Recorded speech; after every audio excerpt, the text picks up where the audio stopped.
All right, g'day, hi, and welcome. Okay. Mm, mm.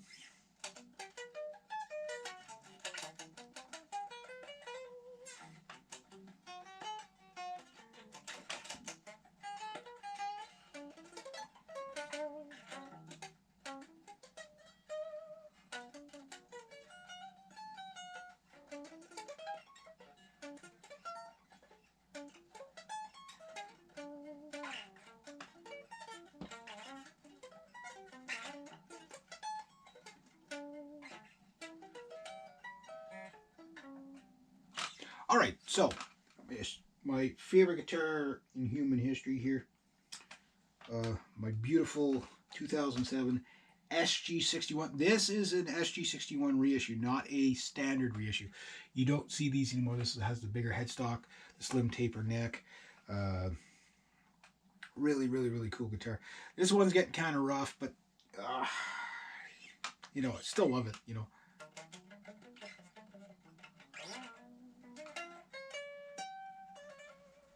All right, so a question came to me of Reg. Okay, I want to learn theory. Just kind of paraphrasing here, and I want to learn guitar theory. But can you recommend any? Where to start? Well, the circle of fifths is where you should start because there's so much. The circle of fourths, circle of fifths is really the foundation of everything. Like it is overwhelming, oh, I got to learn all these scales and stuff. You don't really have to learn scales as much as you think you do.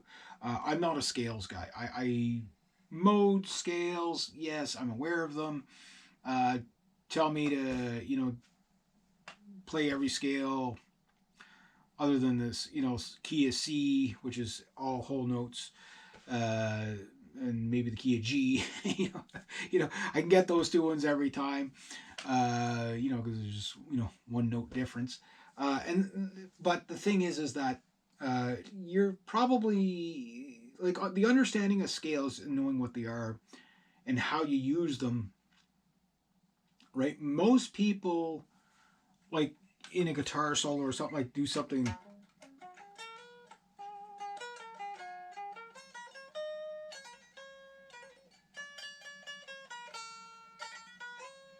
They'll do something like that, right? They're not going. They're not doing all kind of scale stuff, right? Except for the pen.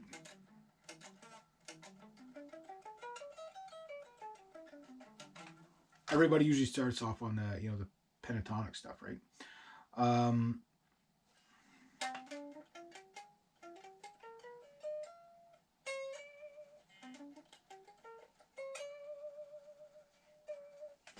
yeah, like a lot of people don't, uh, you know, use scales. Okay, I'm gonna write the song and I'm gonna put this scale in it. Most people don't do that. So where do you start? Well, I'll give you an idea of how I started. So when I was 5 years old, okay, when I was 5 years old, I got a Mickey Mouse guitar, and I Jimi Hendrix the thing. I ended up breaking it. And then also when I was 5 years old, I got my first acoustic guitar for I think it was like $1 or $5. The next door neighbor had a yard sale, and I still got the stand right over there from that K guitar from that. The guitar is long gone. I got rid of it years and years ago. It was a little small guitar, but I still have the stand from it. It's amazing. I still have it. Um, and I played it until I broke pretty much every string off of it. And then when I was 10, I had found another acoustic guitar in the garbage, and I bought some strings for that little K guitar, and it was typical kid's guitar, and it was pretty much unplayable. Right? You could play maybe up to the fourth fret max. Excuse me.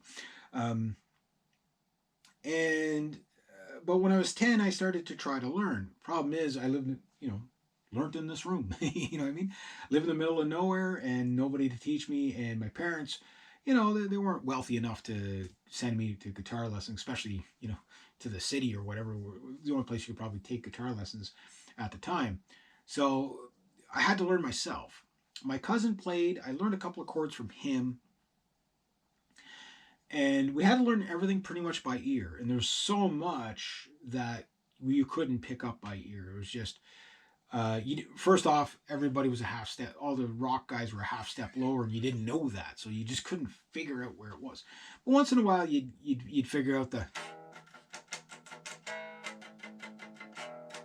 okay, yeah, they're doing that, and then you got used to what an E chord and an A chord and the D chord sounded like.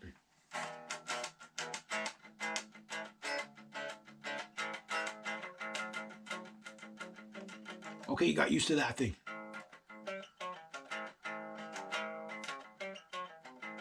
Okay, you got used to that thing. You got used to all the blues stuff.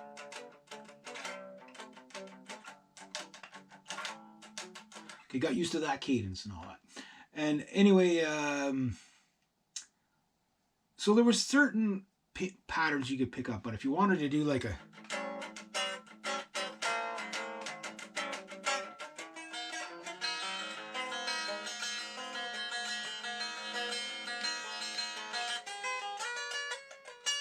that'd be a little harder to pick out by ear, right?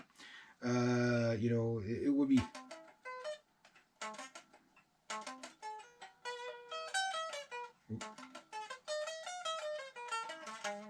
It would be harder to pick that out by ear, or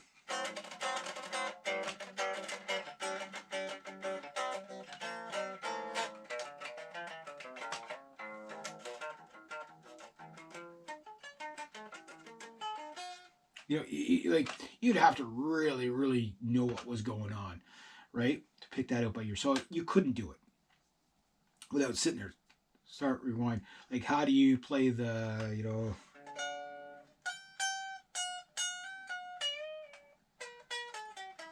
whatever, like from Pink Floyd or something like that, or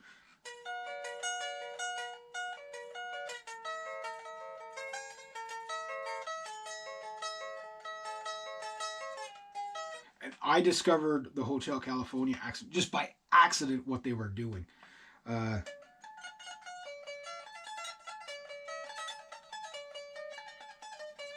Like pedal tone stuff. How are they doing it? The Ingve stuff was almost impossible to figure it out, right? So I knew I had to learn. So when I was 10 years old, I had a Mel Bay lesson #1 book and a Spanish guitar book. And I went through those. And then I bought the book, The Rudiments of Music. You'll see them on every piano still. They still make this. It's Rudiments of Music. It's about that thick. It's a bindered book.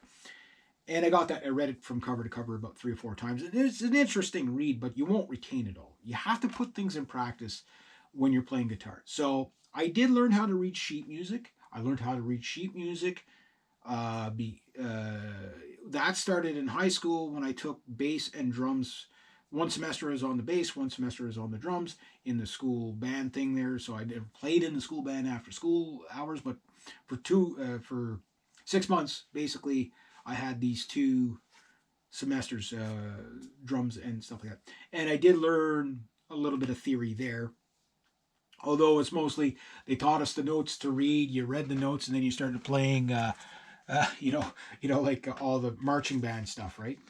And also played the saxophone a little bit too, and all that. But basically, other than that, the only other knowledge I got was from Guitar Player magazine. It was Guitar for the Practicing Musician.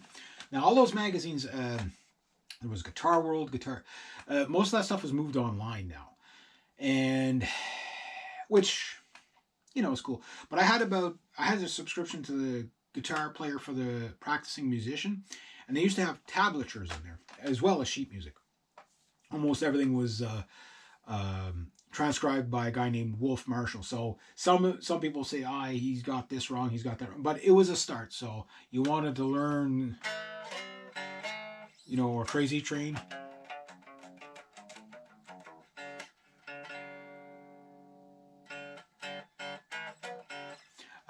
So you want to learn that stuff. It was a great way, White Lion.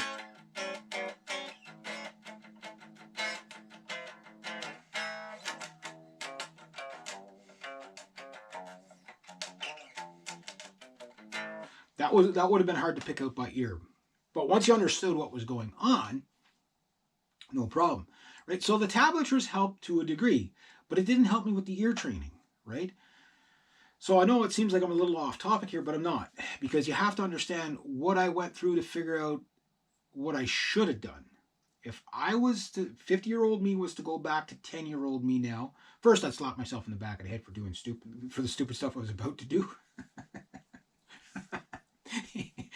So once we got that out of the way, I'd say, okay, kid, you want to learn guitar? Here's what I want you to do. When I teach guitar theory, last time I taught it, it was about 10 lessons, about 2 hours each. So about 20 hours of learning here. And that was pretty much, I wouldn't say all the music theory in the world, but most of the relevant music theory that you would learn for guitar. 20 hours, that's all it takes. Get that out of the way right away. Get the music theory out of the way, because you're not going to retain it all. You're going to forget most of it.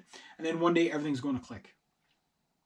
It's like you've heard about it, whatever. So where I would start is obviously with the circle of fifths, and work your way up there. And there's lots of I'm going to get a whiteboard at one point, and I'm going to do all this stuff for you, and I'll give you 10 lessons, and you're going to practice the lessons, and you'll have the music theory. But that won't make you a better player, but it will train you to be able to do pick stuff out by ear. But the thing now, what most people do is they just go to YouTube and how do you play this song?